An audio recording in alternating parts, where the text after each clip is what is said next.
Hello dear student, welcome to VS tuition classes. Student, आप लोगों के बहुत ज़्यादा कमेंट आ रहे थे कि सर क्लास 11th के मैथमेटिक्स को फिर से स्टार्ट कर दीजिए। तो हम लोग पिछले दिनों क्लास 11th के चैप्टर 1 को कंप्लीट कर चुके थे। तो अगर आपने उन वीडियोस को नहीं देखा है तो डिस्क्रिप्शन में मैं लिंक दे दे रहा हूँ प्लेलिस्ट का, वहाँ से आप जा करके देख सकते हैं। तो देखिए, आज से हम लोग स्टार्ट करने वाले हैं चैप्टर 2। चैप्टर 2 है अपना संबंध एवं फलन, रिलेशंस एंड फंक्शंस। तो स्टूडेंट, ये काफ़ी इंटरेस्टिंग पोर्शन है और इंटरेस्टिंग तभी लगेगा जब आपको समझ में आए। तो इसलिए वीडियो को शुरू से अंत तक जरूर देखिएगा और बीच में स्किप करने की कोशिश भी भूलकर भी मत कीजिएगा, क्योंकि अगर आप स्किप करते हो तो आपको थोड़ा भी समझ में नहीं आएगा। तो चलिए स्टार्ट कर लेते हैं आज की वीडियो। आज की वीडियो में आप लोग जानेंगे संबंध एवं फलन का इंट्रोडक्शन वीडियो है, और इसके नेक्स्ट वीडियो में हम लोग लेकर के आएंगे एक्सरसाइज 2.1 के महत्वपूर्ण प्रश्न, और कुछ आपको होमवर्क भी दिए जाएंगे एक्सरसाइज से क्वेश्चन, हर बार की तरह इस बार भी। तो चलिए देखते हैं। भूमिका वगैरह आप खुद पढ़ लीजिएगा, इंट्रोडक्शन वगैरह उतना कुछ वो नहीं है। जैसा कि आप समुच्चय और उपसमुच्चय के बारे में पिछले वीडियोस में, पिछले लेक्चर्स में पढ़ चुके हैं, तो इनके बारे में तो अब कोई डिस्कशन नहीं किया जाएगा, आप इसको जान ही रहे होंगे।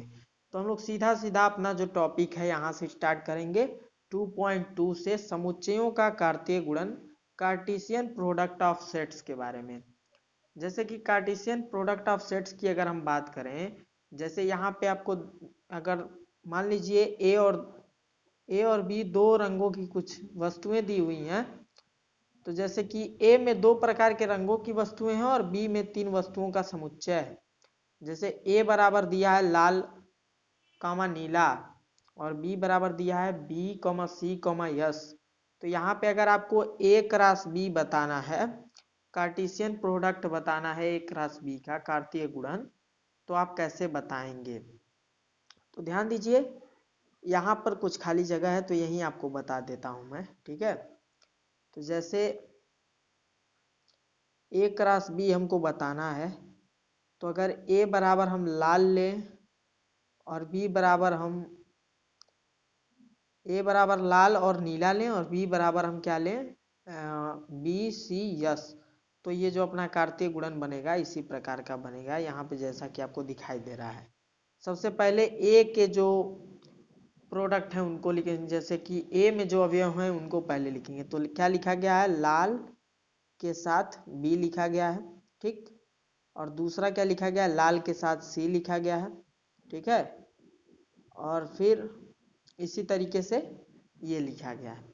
अगर आपको अब भी नहीं समझ में आ रहा है तो यहाँ देखिए, अगर हम कोई दो टर्म ले लेते हैं, कोई दो सेट ले लेते हैं, जैसे a इक्वल टू 1 2, ठीक, और b इक्वल टू हम ले लेते हैं 3 4। तो अगर हमको बताना है a cross b Cartesian product बताना है स्टूडेंट, तो क्या होगा? सबसे पहले a का एक एलिमेंट 1 लिख दिया, फिर b का एक एलिमेंट 3 लिख दिया, 1 कामा 3 बन गया एक, और दूसरा क्या है, यहाँ से फिर से 1 लेंगे तो फिर 4 ले लेंगे, 1 कामा 4 बन जाएगा। इसी तरीके से अगला अगर हमको लेना रहे तो हम 2 कामा 3 ले लेंगे, फिर हम क्या ले लेंगे, 2 कामा 4 ले लेंगे। तो इस तरीके से स्टूडेंट, तो कुछ इस तरीके से जो अपना ये है तैयार हो जाता है, ठीक है।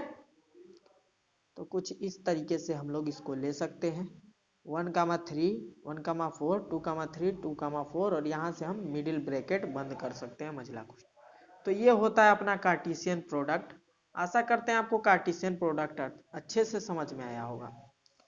अब देखिए, अगर हम दूसरी बात करें तो अब परिभाषा की बात कर लेते हैं। परिभाषा एक जो आपके एनसीईआरटी में दिया गया है, मैं शुद्ध एनसीईआरटी पढ़ाता हूँ और उसी के लैंग्वेज से पढ़ाता हूँ। चूंकि आज मैं व्हाइट बोर्ड पर नहीं नजर आ रहा हूँ, क्योंकि अभी मैं दूसरे जगह हूँ, ठीक है।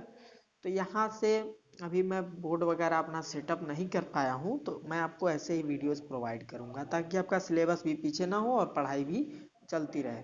दो अरिक्त समुच्चयों P और Q का कार्तीय गुणन P क्रॉस Q उन सभी क्रमित युग्मों का समुच्चय है जिनको प्रथम घटक P से तथा द्वितीय घटक Q से लेकर बनाया जा सकता है। अतः P cross Q equal to P comma Q such that P element of capital P and Q element of capital Q। अगर मान लो कैपिटल P का कोई एलिमेंट हो स्मॉल p, ठीक है, और कैपिटल Q का कोई एलिमेंट हो स्मॉल q, ठीक, तो अगर हम कहें P क्रॉस Q बनाना है हमको तो क्या बनेगा, P कॉमा Q बनेगा इसका। तो यही कहा जा रहा है कार्टेशियन प्रोडक्ट आप कैसे बनाएंगे। तो यही कुछ छोटा सा डेफिनेशन था। आप चाहें तो इसको नोट कर लें अपने कॉपी में, और जो अभी आगे दिखाया गया है उसको भी आप नोट कर लें, साथ ही साथ आपका नोट्स भी बनता हुआ चला जाएगा। तो इसको आप लिखेंगे हेडिंग में सबसे पहले, और उसके बाद जो मैं बताया हूँ क्रॉस प्रोडक्ट वैसे लिख लेंगे। बाकी कोई दिक्कत हो तो आप हमें कमेंट करके बता सकते हैं स्टूडेंट। चलिए अब हम आगे बात कर लेते हैं, कुछ टिप्पणी कर देते हैं इंपॉर्टेंट क्वेश्चंस की। जैसे पहला बिंदु आपको दिया है, दो क्रमित युग्म समान होते हैं यदि केवल यदि उनके संगत प्रथम घटक समान हो, संगत द्वितीय घटक भी समान होंगे। जैसे दो क्रमित युग्म कब समान होंगे, जब उनके पृथक घटक समान हो, तो द्वितीय घटक तो समान होगा ही, तब हम कह देंगे कि दोनों समान होंगे, ठीक है।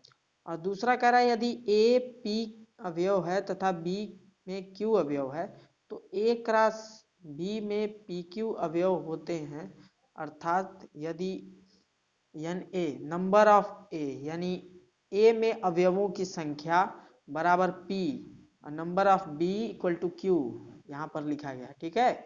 तो इनमें अगर हम बात करें टोटल जो नंबर होगा, number of A cross B निकालने का तरीका क्या होता है, ये चीज समझ लीजिए, इंपॉर्टेंट था ये,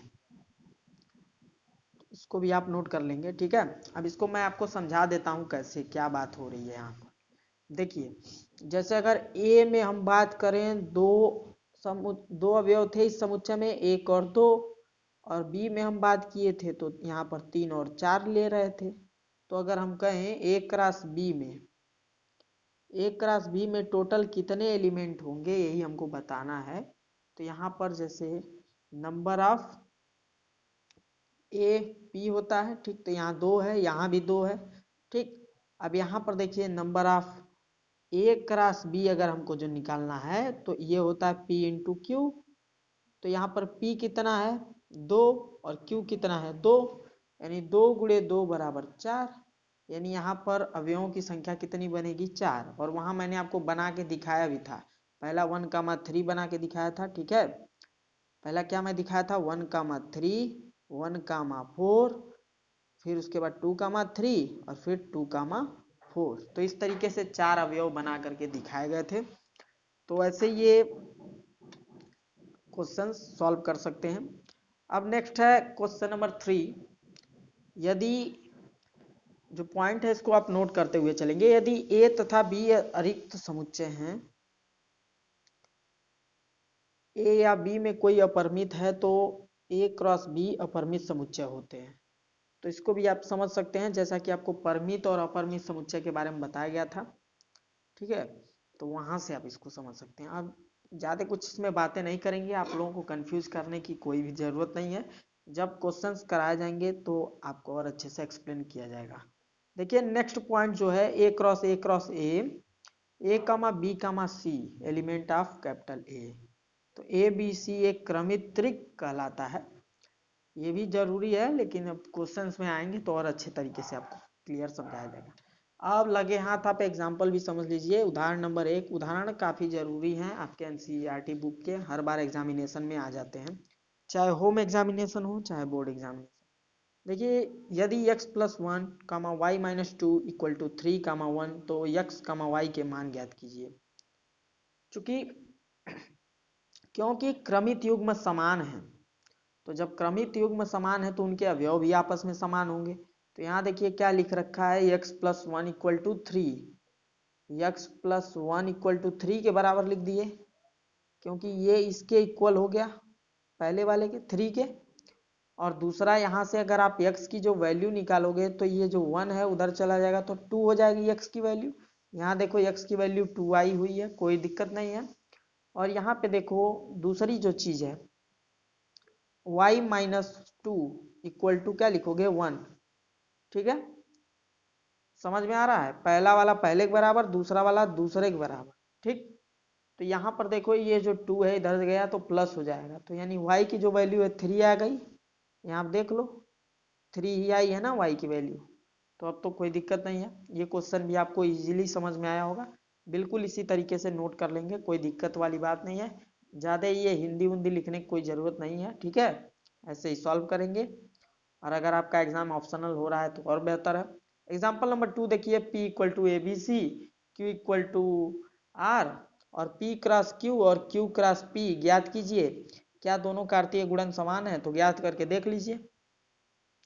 P और Q बताना है ना, तो P और Q आपको हम बता देते हैं कैसे करेंगे। ठीक है, देखिए कोई अलग कलर ले लिया जाए। P क्रॉस Q बताना है, तो P जब हमको बताना होगा P क्रॉस Q, तो P क्रॉस Q बराबर क्या हो जाएगा? ठीक है, अब हमको P क्रॉस Q बताना है, तो P cross Q equal to, सबसे पहले इसमें से A लेंगे फिर R लेंगे, तो A कामा R एक बन गया। अब दूसरा क्या बनाओगे? B कामा R। ठीक है, उसी तरीके से C कामा R, फिर उसके बाद ये आपका P क्रॉस Q बन गया, और उसी तरीके से यहाँ पर आप देख लेंगे Q और P बनाना है, तो Q और P बनाना है तो R कामा A हो जाएगा। ठीक, फिर दूसरा वाला क्या हो जाएगा? R कामा B, फिर उसके बाद क्या हो जाएगा? R कामा C हो जाएगा। ठीक, इस तरीके से आप बना सकते हैं, इसमें कोई दिक्कत वाली बात नहीं है, इजीली आप बना सकते हैं। ठीक है, अब देखिए यहाँ पर दिया है बिल्कुल सेम चीजें जो आपको बताया गया है।